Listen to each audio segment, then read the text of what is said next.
Bowling Green for the first time since 2015, playing in a bowl game as they made the short trip up I-75 to Detroit to take on New Mexico State. In fact, it's BG's first game at all since losing to Ohio on November 22nd, a game in which quarterback Matt McDonald left with a concussion.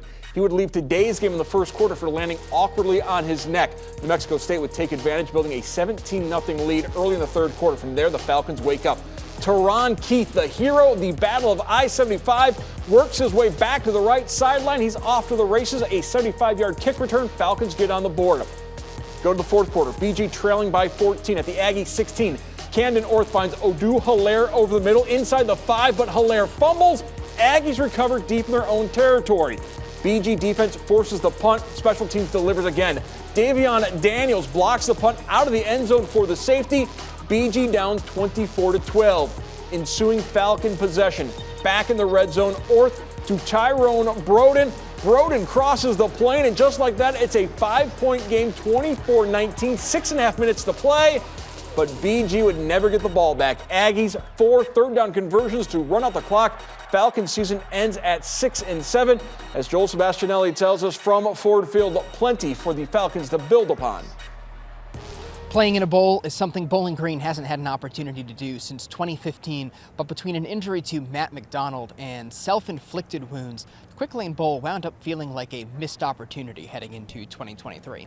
Third down and longs, with the quarterback scrambling and making a play, particularly the last one. But again, that's the little things, the discipline, all that. I mean, January through September 1 is when you win the season. That's when it's won. It's not won during the season. It never has been. I look back at months, awesome, three and a half weeks out of the month. And there was a half month that we weren't. Trying to do it for this, senior class, Carl and Walt, the guys that, been here for like 6 years, this is their first bowl game ever.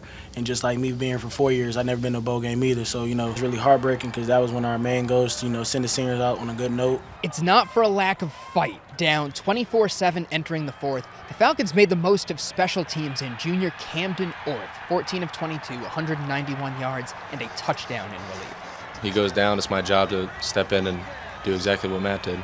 Just keep pushing. We were starting drives, we just weren't finishing. So our goal was to finish drives, and I had some POA missed opportunities on my end, but you can't look at it. You can't go back now, but we just keep going forward. That entire game plan was built around Matt. No one knows how hard it is to be the backup quarterback. We had to adapt and adjust, and we did, to give him a chance in the second half. But the passing game can only do so much without a rushing attack. That wasn't enough today with 73 yards, and it can't be considered enough ever again as the program tries to take the next step. We're number 2 in the conference in passing the football, but we're 11th in rushing. That's toughness. Just look at the stats. We lost this football game because of turnovers and we couldn't run the ball. Everything that we're going to be doing this spring is going to be built around running the ball. The Falcons finish at 6-7 with a dream of what's possible thanks to the outgoing seniors, but also a reality check as they springboard into next month. I'm excited to get this team back on January 9th, and it's time to move it one more time, and we're going to. You run the ball, you stop the run, you protect the ball, you win. And you can't be living and being cutesy. I'm glad, great, we can throw it. But it's go evaluate the teams that just throw the ball in the country. Go evaluate. They're 6-6 all the time.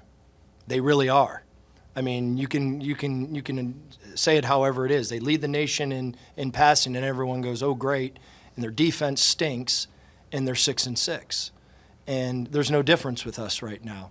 And until we run the football and stop the run, that's football 101, and that's got to change.